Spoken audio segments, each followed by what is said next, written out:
So here, look at some of these conditions for building trust, quote unquote, building trust. Formation of a professional army and not appointing foreign fighters in sensitive leadership positions. So what this means is, this is what America does for all of the countries that in the Middle East that it has these full economic normalization with, is they build a military base. And that's really what this means, because if you have a professional army means an army that's been trained by the United States. And to train an army, the US has to set up a base in your country that will house the personnel and the equipment that are going to do the training. So this is, once that base is set up to do that training, that's a permanent base. That's a permanent base that is just accepted. Like, this is the accepted army base within our country.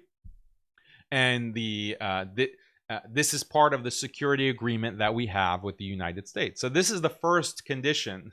If Syria wants the U.S. to lift these sanctions, they need to have a fully normalized base operating within their country, military base within their country.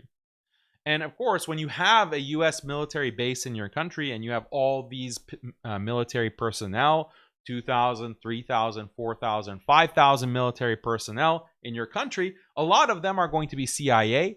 They're going to be intelligence assets. They're going to be monitoring your governmental officials. They're going to be monitoring different parties and factions within the country to make sure that there is nothing happening in your country that goes against U.S. and by extension Israeli interests. This is what it means to be occupied. And all of the Muslim countries, almost all of them in the world, are occupied by the U.S. because there's literally a military base that operates from within that country and uses force or the threat of force to control the governments of these countries. That's the situation that we're dealing with. Syria is now, this is the condition.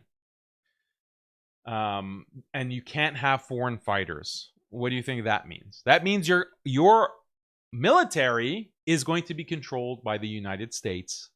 Your military is going to be controlled by the only reason that you have your own professional army is not so that you can go liberate Jerusalem, not so that you can fight for Muslims, not so that you can secure Muslim interests militarily. No, this professional army is like a militia for the United States, like a brown militia for the United States. And to make sure that there's no group in your country that's going to organize and rebel or try to take power or try to fight Israel or oppose Israel or any other allies that we have. So that's top of the list. That's top priority that you have to agree to